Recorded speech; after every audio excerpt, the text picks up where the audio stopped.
Hall के अंदर हिजाब की इजाजत नहीं। ये उन्हीं स्कूलों या कॉलेजों के लिए नाफिज है जहां के DWC कमेटी ने ऐसा कोई रूल यूनिफॉर्म को लेकर बनाया है। बोर्ड इम्तिहानात में शिरकत के लिए हिजाब को एग्जामिनेशन हॉल में लाजमी करार दिया गया है। 28 मार्च से है SSLC के इम्तिहानात।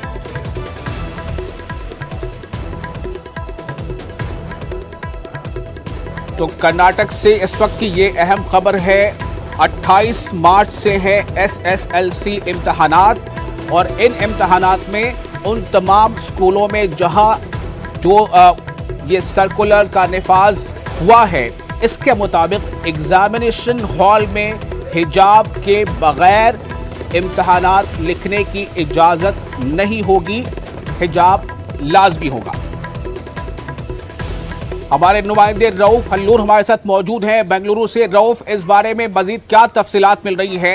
हालांकि इससे पहले सिद्धारमैया की मुलाकात हुई थी उलमा बिरादरी से, क्या कुछ नतीजा सामने आया?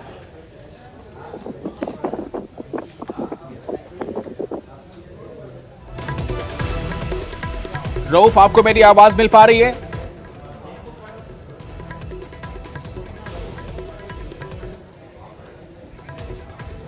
रऊफ, मेरा सवाल यह है कि इस बारे में मजीद तफसीलात क्या है और वैसे तालिबात जिन स्कूलों में इस यूनिफॉर्म के निफाज की बात कही जा रही है वहां ऐसी तालिबात के लिए अब क्या गुंजाइश बनती है?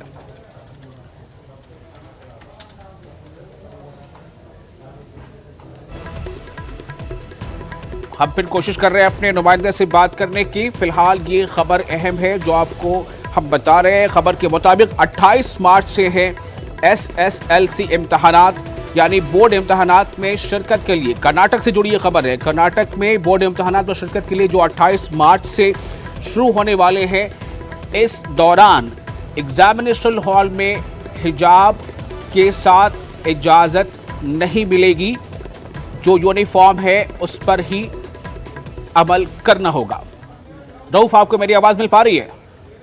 बिल्कुल, यहाँ पर रियासत कर्नाटक में जैसा कि 28 मार्च से 10वीं जमात यानी SSLC के इम्तिहानात हो रहे हैं और उसके बाद PUC दूम के सालाना इम्तिहानात हो रहे हैं। तो इस मौके पर जो सर्कुलर जारी हुआ है उसमें ये साफ तौर पर कहा गया है कि हिजाब की इजाजत नहीं होगी।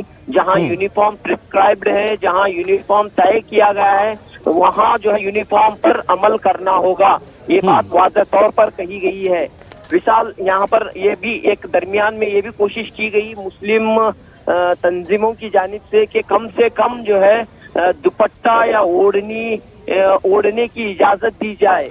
तो इस सिलसिले में जो है ये मामला असेंबली में भी उठाया गया। अपोजिशन लीडर सिद्धरामैया ने इस मामले को उठाया, लेकिन इसके बावजूद भी जो है हुकूमत का ये वाज़ेह तौर पर कहना है कि हाईकोर्ट का ऑर्डर साफ है और वो हाईकोर्ट का फैसला वाज़ेह है और वो इस सिलसिले में कोई तब्दीली नहीं लाना चाहते।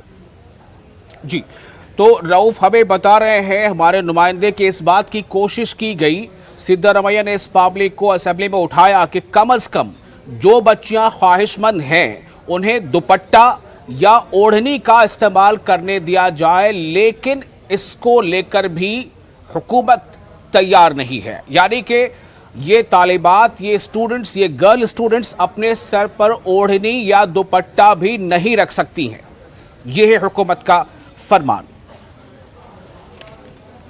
तो रऊफ, क्या स्टैंड आ रहा है जो स्टूडेंट्स की जो तंजीमें हैं या इनफरादी तौर पर उनका कुछ रिमार्क्स आया है कि वो इस बारे में आगे क्या करना चाहेंगी?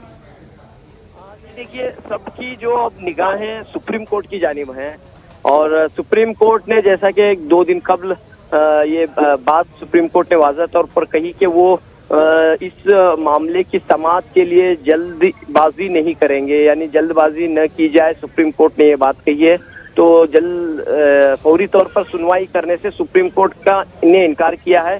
बहरहाल 28 मार्च से कबल क्या सुप्रीम कोर्ट कोई रिलीफ देगी, इस पर जो है काफी सारी उम्मीदें जमी हुई हैं, खासतौर पर मुस्लिम तंजीमों की और हिजाब के लिए जो एहतजाज कर रही लड़कियों की, कि आखिर सुप्रीम कोर्ट से क्या उन्हें राहत मिल सकती है।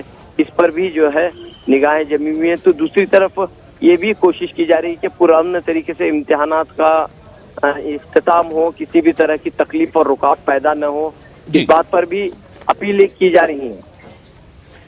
रऊफ, बहुत शुक्रिया आपका तमाम तफसीलात के लिए। तो जो हुकूमत का यानी कर्नाटक सरकार का जो स्टैंड